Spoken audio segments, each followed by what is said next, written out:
Oregon planted 100 trees on a dying peak. Then one bird took over. A forest no one could afford to save. Someone looked at the math on restoring a dying Oregon mountain peak, and then spent 2 years growing specialized seedlings, hauling them up into remote high-elevation terrain, and planting thousands of them across slopes where most of the trees were already dead. Real money, real labor, for a forest that cannot defend itself, spread its own seeds, or survive what killed it without outside help. And then you look at what that investment is actually returning. Not just in trees but in water, in wildlife, in an economic calculation most people never think to run. And the numbers start to look less like conservation spending and more like the shrewdest deal anyone ever made with a wild bird. Here is the full ledger. What it cost, who paid, and what a restored mountain is actually worth. And why most of the real work is being done by an animal that William Clark once filed away in his journal as some kind of woodpecker. The whitebark pine grows above 5,000 feet across more than 80 million acres of the American Mountain West, the Cascades, the Rockies, the Sierra Nevada. For thousands of years, it was the engine of high-elevation ecosystems, feeding birds, squirrels, and bears, and shading snowpacks that released water into rivers gradually through the summer months. It did its work quietly in country most people never see. Around 1900, a fungus arrived. White pine blister rust came to North America on infected nursery stock shipped from Europe. By 1910, it had established itself in British Columbia and was working through the high country. The whitebark had never encountered it and had no defense. The rust girdles branches and kills the tree slowly from the top down. A recent study found that 51% of all standing whitebark pines in the United States are now dead. More dead ones than living ones. In Glacier National Park, 90% are gone.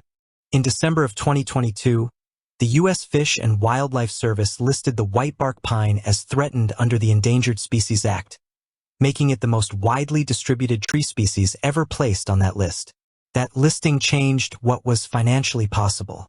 It unlocked federal management obligations, triggered coordination requirements, and formalized funding streams that had been patchy and inconsistent for years. It also raised the obvious question: how do you actually pay to fix something this large? Growing rust-resistant whitebark pine seedlings is not simple, and it is not fast. It starts in the dying stands, where foresters search for what they call plus trees, individual pines that are still alive, apparently shrugging off the rust that killed everything around them. Seeds from those trees get collected, grown in nurseries, and then deliberately exposed to blister rust spores. The seedlings that survive that test, the ones showing measurable natural resistance, earn a new designation: elite trees. This is selective breeding designed to compress decades of natural selection into a few years of controlled lab and nursery work. It requires skilled staff, climate-managed growing environments, disease exposure protocols, and detailed genetic tracking. The cost per seedling runs significantly higher than standard forestry. You're not planting pines, you're banking on specific genetics. Then comes the planting. Whitebark pine doesn't grow where you can drive a truck to the site. It grows on rugged, remote terrain at altitude, with a short seasonal window between snowmelt and the next freeze. Every seedling hauled up a ridge like Paulina Peak in Central Oregon's Deschutes National Forest carries a real cost just to get there. Labor, access, logistics, time.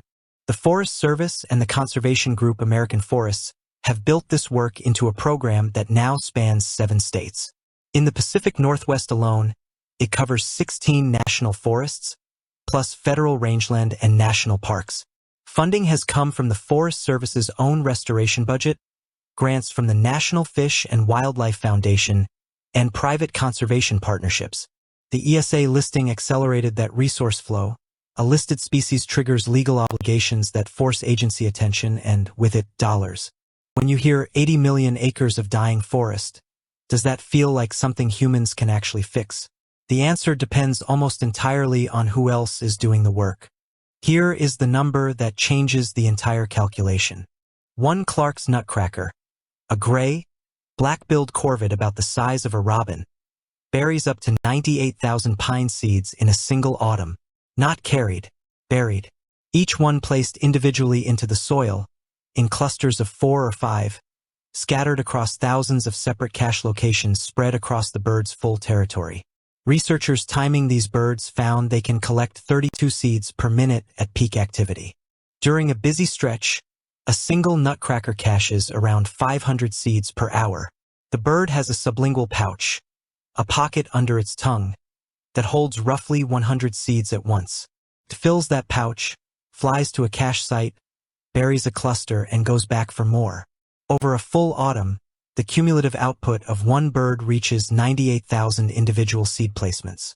That is 3 to 5 times more food than the bird needs to survive the winter. It overplants by design. Think about what it would cost to replicate that with a human crew. Conservative estimates for skilled manual tree planting in remote mountain terrain run to several dollars per seedling when you factor in access, logistics, and labor. Matching the output of a single nutcracker, 98,000 seed placements, distributed across high-elevation terrain over one season, would strain most conservation program budgets. Per bird. Per year. And there are nutcrackers working across every major whitebark stand in the western United States. The bird also remembers where it buries. Each nutcracker maintains somewhere between 5,000 and 20,000 separate cache locations simultaneously. Scientists estimate they track around 10,000 locations at a time and can relocate seeds up to 9 months after burying them, including through 3 feet of mountain snow, navigating by triangulating off rocks, trees, and terrain angles. The bird's hippocampus physically expands in autumn as the cache network grows, then shrinks back down through winter as it works through the buried supply. It grows extra brain when it needs it, then lets the extra go. And then comes the detail that turns this into a reforestation strategy. The nutcracker doesn't recover all of its caches. It forgets some. Some locations simply don't get revisited. Every forgotten seed in good mountain soil is a whitebark pine waiting to germinate. Seeds get carried and cached up to 20 miles from the original tree. The bird that cannot stop hoarding is, entirely by accident, the most prolific tree planter in the entire Mountain West. What the Forest Service and American Forests figured out is what this means strategically. You don't replant 80 million acres. You can't. What you can do is grow rust-resistant seedlings, plant them in dense concentrated patches, what they call core areas, in locations where nutcrackers will find them. Once those trees mature and start producing cones, the birds arrive. They carry the rust-resistant genetics out across the surrounding terrain, burying them 4 and 5 seeds at a time, up to 20 miles from the source, forgetting just enough of each cache to seed a new generation of disease-resistant forest. The restoration strategy is not a tree planting plan. It is a plan to give the bird better seeds to work with and then get out of its way. Now the other column. What does a living whitebark pine forest actually return? Start with water. At high elevation, healthy whitebark stands function as natural water towers for the watersheds below. The canopy traps snow, shades the snowpack through spring, and slows the melt, releasing water gradually into rivers and streams through the summer months, rather than all at once in a spring surge. When those stands die and open up, the snowpack melts faster. Streams run high early and run dry later in the season. Downstream communities and agricultural operations that depend on reliable late summer water flow feel that shift directly. The economic value of regulated water delivery from intact mountain watersheds, measured in avoided infrastructure costs, municipal water security, and agricultural stability, runs into the billions across the western U.S. It almost never appears on a conservation grant application. It belongs on this ledger anyway. Then there is carbon. Mature, high-elevation forest stores carbon for centuries. Dead standing snags don't. Across tens of millions of acres, the difference between living and dead whitebark forest represents an enormous amount of carbon storage either held or released. Carbon markets are beginning to attach numbers to this, though whitebark restoration projects haven't yet been widely structured as formal offset programs. The underlying value is real regardless of what any market says about it. And then there is the grizzly bear, which is where the economics of a tree at 8,000 feet reach all the way down to the valley. Whitebark pine seeds are among the most calorie-dense natural foods in the greater Yellowstone ecosystem, loaded with fat, protein, and minerals. From September through October in good cone years, grizzlies feed almost entirely on these seeds, building the fat reserves they need to make it through hibernation. Research has shown that in strong seed years, grizzly survival rates improve and reproduction increases. In poor cone years, hungry bears range wider, come into contact with people more often, and die at higher rates. Yellowstone tourism generates roughly $735 million annually to the surrounding regional economy, wildlife watching, guided tours, lodging, and the entire economic activity that flows from having a healthy, visible wildlife population in the park. The grizzly's fate runs directly through the whitebark pine's fate, in a chain that starts at 8,000 feet of elevation and ends in a regional economy that depends on wild animals being there to see. Here is the full tally. On the spending side, specialized rust-resistant seedling production, remote high-elevation planting across a 7-state program, Forest Service coordination across 16 national forests in the Pacific Northwest alone, sustained monitoring, and years of scientific groundwork that made the entire strategy viable. On the offset side, a corvid that caches 98,000 seeds per season, works terrain no human crew can economically access, distributes rust-resistant genetics up to 20 miles from the source, and charges nothing. The Nutcracker is the distribution network that makes the math of this entire restoration work. Without it, the scale of the problem is simply unanswerable.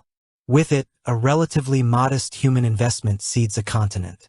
On the return side, watershed protection worth billions in avoided downstream costs, carbon storage across tens of millions of acres, grizzly bear population health tied to a massive regional tourism economy, and the long-term ecological stability of systems that have been running continuously for 10,000 years. The human investment is real and serious and hard. It is also a small fraction of the work that actually needs to happen, and a small fraction of the return on that work measured across the decades ahead. If that math lands the way it lands for me, hit the like button. It tells the algorithm this story is worth putting in front of more people. The crew that finished Paulina Peak in the summer of 2022 planted their last 100 seedlings, packed their tools, and drove back down the mountain. On the slopes above them, Clark's nutcrackers were already working, the same way they have worked across every whitebark pine stand in the mountain west for 10,000 years. Those birds cannot distinguish a nursery-grown cone from a wild one.